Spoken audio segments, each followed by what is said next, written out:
آئیے سب سے پہلے ہم اور آپ ساری کائنات کے مرکزی عقیدت حضور احمد مجتبی محمد مصطفیٰ علیہ التحیۃ والثناء کی بارگاہ پر انور میں جھوم جھوم کر درود پاک پڑھتے ہیں۔ اللہم صلی علی سیدنا شفیعنا قریبنا محمد معدن الجود والکرم منبع العلم والحلم والحکم وعلی آلہ واصحابہ وبارک وسلم۔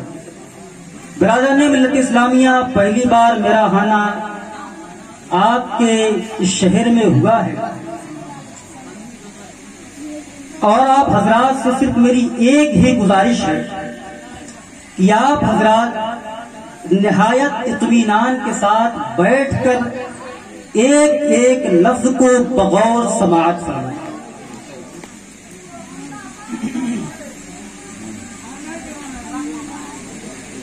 شعر ہے، وادی رضا کی کوہ ہمالا رضا کا ہے، وادی رضا کی کوہ ہمالا رضا کا ہے، جس سمت دیکھیے وہ علاقہ رضا کا ہے، جس سمت دیکھیے وہ علاقہ رضا کا ہے۔ اور اوروں نے تو بہت کچھ لکھا، اوروں نے تو بہت کچھ لکھا علم دین پر، جو کچھ بھی اس صدی میں ہے وہ تنہا رضا کا ہے، جو کچھ بھی اس صدی میں ہے تنہا رضا کا ہے۔ برادران ملت اسلامیہ، ابھی میں نے خطبہ مسنہ کے بعد قرآن مقدس کی ایک مشہور و معروف آیت کریمہ کی تلاوت کرنے کا شرف حاصل کیا۔ اللہ تبارک و تعالی قرآن مقدس میں ارشاد فرماتا ہے، انما یخشی اللہ من عبادہ العلماء، اللہ کے بندوں میں اللہ سے صرف علماء ڈرتے ہیں، علماء ہی اللہ سے ڈرتے ہیں۔ آؤ آگے ہم دیکھتے ہیں کہ علماء کی شان کیا ہے۔ جب ہم علماء کو سمجھیں گے تب اعلیٰ حضرت کو سمجھ سکتے ہیں، جب تک علماء کو نہیں سمجھیں گے تب تک اعلیٰ حضرت کو نہیں سمجھ سکتے ہیں۔ شان علماء کو دیکھو ہے کیا، میرے آقا شفیع معظم صلی اللہ تعالی علیہ وسلم ارشاد فرماتے ہیں، من صافح عالما فکأنما صافحنی، جس نے کسی عالم سے مصافحہ کیا گویا کہ اس نے مجھ سے مصافحہ کیا۔ من جالس عالما فکأنما جالسنی، جو کسی عالم کی مجلس میں بیٹھا گویا کہ وہ میری مجلس میں بیٹھا۔ آگے ارشاد فرماتے ہیں، من زارا عالما فکأنما زارنی، جس نے کسی عالم کی زیارت کی گویا کہ اس نے میری زیارت کی۔ نبی کی رحمت صلی اللہ تعالی علیہ وسلم نے علم اور علماء کی بہت فضیلتیں بیان فرمائی ہے۔ یہی وجہ ہے کہ نبی کریم صلی اللہ تعالی علیہ وسلم اور دیگر انبیاء کرام اپنی وراثت میں علم کو چھوڑ کر جاتے ہیں۔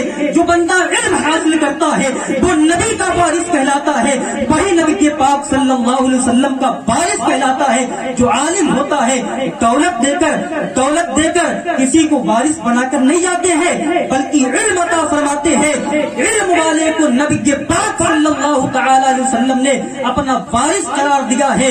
آؤ دیکھتے ہیں اب اعلیٰ حضرت رحمت اللہ علیہ آپ ہیں کیا، آپ کی شخصیت ہے کیا۔ آج تو کچھ لوگ اعتراض بھی کر بیٹھتے ہیں۔ ایک مسئلے کی وضاحت کرتا ہوا چلو، کچھ لوگ اعتراض کرتے ہیں، آپ امام احمد رضا خان کو اعلیٰ حضرت کہتے ہو، بات کیا ہے؟ صدیق اکبر کو حضرت، فاروق اعظم کو حضرت، عثمان غنی کو حضرت، علی مرتضیٰ کو حضرت، امام اعظم ابو حنیفہ کو حضرت، دیگر ائمہ کو حضرت، مگر جب امام احمد رضا خان کی باری آتی ہے تو اعلیٰ حضرت کہتے ہو۔ بات کیا ہے؟ کیا اعلیٰ حضرت صدیق اکبر سے افضل ہے؟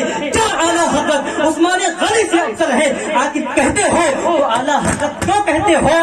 تو بتاؤ اعلیٰ حضرت کیوں کہا جاتا ہے؟ ان جاہلوں نے تو سمجھا بھی نہیں ہے کہ اعلیٰ حضرت کہا جاتا ہے تو کس اعتبار سے کہا جاتا ہے، اعلیٰ حضرت کہا گیا ہے تو کس طرح کہا گیا ہے۔ اس کو سمجھانے کے لیے اس طرح آپ سمجھے، علماء کی جماعت موجود ہے، ان کی دعائیں لیتے ہوئے آپ حضرات کے سامنے وہ باتیں میں پیش کرتا ہوں، آپ سمجھے۔